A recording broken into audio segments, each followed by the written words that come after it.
Episode 309, Climate Change Crops. This is the Change Underground. I'm your host, John Moore. Decarbonise the air, recarbonise the soil. No new varroa detections in the current outbreak in New South Wales. Corners may have been turned. Vigilance is still key. Indonesia hopes to have its foot and mouth disease outbreak under control by year's end. Woohoo, good news is welcome. Now, from The Guardian, 20th of August 2022 by Cecilia Knoll, a piece entitled Diet for a Hotter Climate, 5 Plants That Could Help Feed the World. Quote, here's a look at 5 crops beyond rice, wheat and corn that farmers across the world are now growing in hopes of feeding the planet as it warms.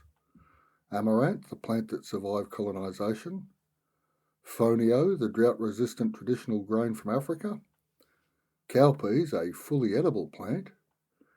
Taro, adapting the tropical crop for colder climates. And Kernza, the crop bred for the climate crisis. End quote. Amaranth is an interesting plant. I've tried it a few times, no success yet. I'll have another crack this summer in a small test plot. It hasn't failed completely, but the returns were such that I got my seed back. It's a pseudo-cereal like buckwheat. In Africa and Asia, the plants and stems are consumed, sort of stir-fry style, but the seeds are important in the Americas. It's drought-resistant, and the current available seed stock is derived from feral plants that grew as weeds following the Spanish banning of the crop. Some selection work is being done to develop, in inverted commas, improved cultivars, and it contains all the 9 necessary proteins for human health. As I say, the leaves are usually stir-fried and the seeds, when they're eaten, are mixed with milk or honey, which doesn't sound like a bad thing to me. Fonio is a new one to me, from West Africa. It's a type of millet, one of Africa's longest cultivated plants, apparently. It apparently has a low GI and is gluten-free, as are many of the summer-grown, frost-susceptible grains. Think sorghum, maize and so on. Drought resistance is a strong trait.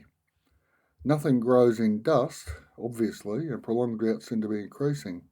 However, a general lowering of rainfall expectations in areas more used to growing wheat and maize could make this grain a viable option. Cowpeas, better known in the US as black-eyed peas or southern peas. This gives a clue to the plant's origins. West Africa, again, where the plant is consumed. A legume, it assists in soil fertility by providing nitrogen. It was grown in much larger volumes after World War II in the US for animal fodder, but it is still perfectly good for human consumption. Taro is a perennial root vegetable grown across Southeast Asia and Polynesia. I remember finding some of the greengrocers in the early 1980s and attempting to cook it. It turned into a very starchy glue-like mess.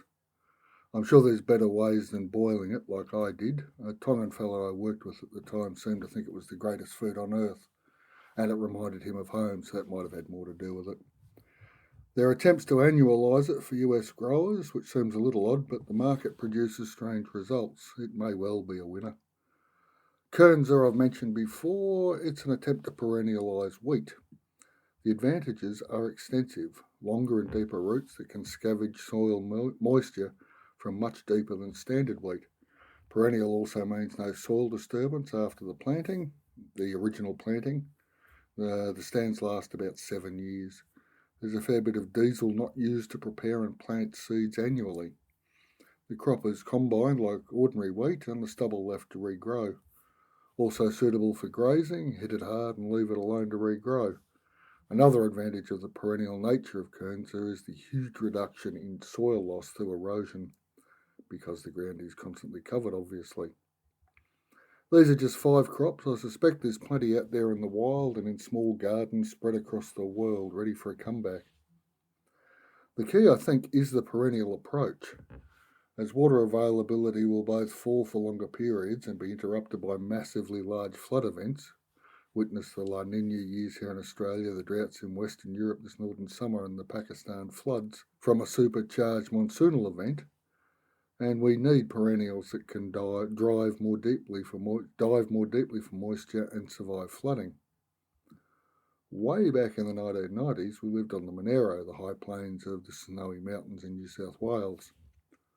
A savage for the time drought revealed many archaeological items, but also showed how the fruit trees were the oases of green in a very brown land.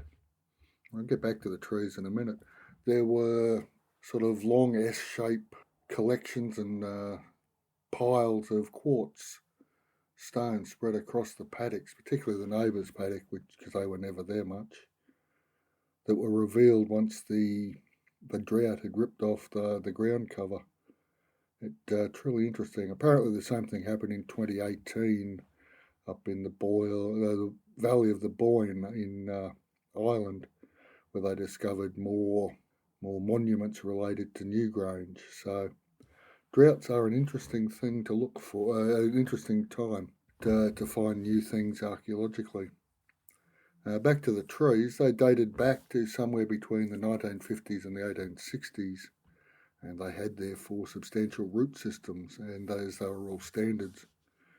The idea of dwarf or even semi-dwarf trees hadn't reached our corner of the world.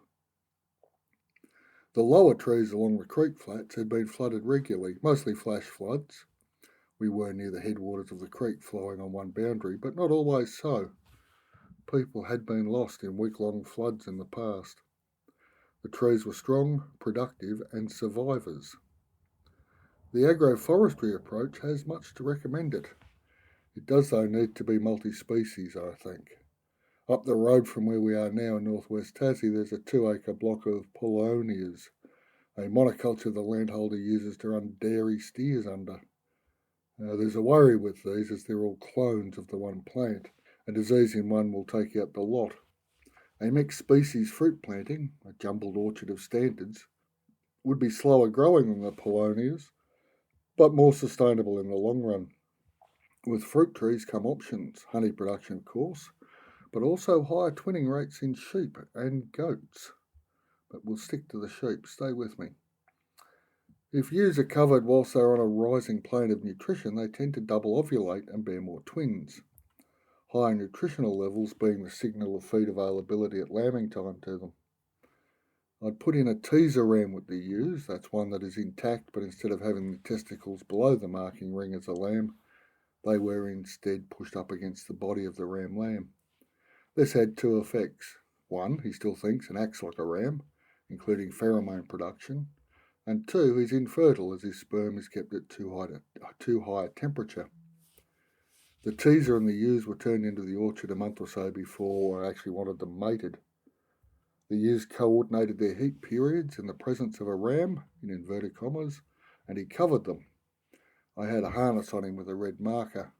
Once he'd covered the ewes, he was replaced 2 days later with an intact ram with a blue marker harness, and 14 days later he'd have the job done.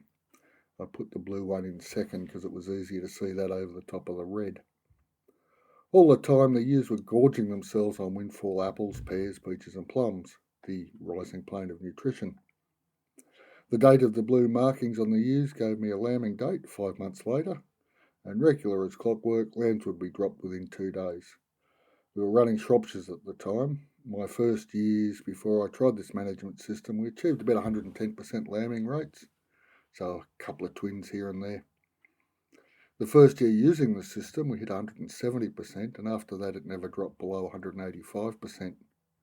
The chooks would be in the orchard at the same time, and what the ewes left, the chooks cleaned up, as well as digging up any codling moth larvae, I'm assuming, because after the chooks and the ewes were together for about 6 weeks in the orchard, pest problems ceased in subsequent summers. Of the 5 crops earlier discussed, I'd love to get hold of some Kernza before any of the others, but I'll concede they all have their place. I didn't really know what I was doing back in the 1990s. I was feeling my way forward. And to be fair, I'm still no expert on anything. I'm still feeling my way forward. But with a few successes and a truckload of learning experiences, brackets, failures, close brackets, under the belt. Annuals have a place in any food system. Potatoes, corn, peas, beans, etc. will keep us alive. And annual herbs will provide sufficient variation in flavour to stop us going insane with boredom, at a pinch. Mind you, most of humanity for most of the agricultural period, from about 10,000 years BP, worked the land and ate monotonous meals, cereal, grills, soups and stews and bread in the European context. I'm not sure Asia nor Mesoamerica nor Africa was that different. The Pacific either, although their fish might provide a lot of variation. Having recently dropped 14.1 kilos, that's 31 pounds, myself in the last 2 months through basically eating a monotonous diet, I will concede it feels healthier. Herbs can and do provide much needed variations. So let's all grow some food, keep ourselves healthy. And if you'd like help, the No Dig Garden course, link in the show notes and in the transcript, is still currently selling for $17. Please tell your friends. Decarbonise the air and recarbonise the soil. Thank you all for listening, and I'll be back next week.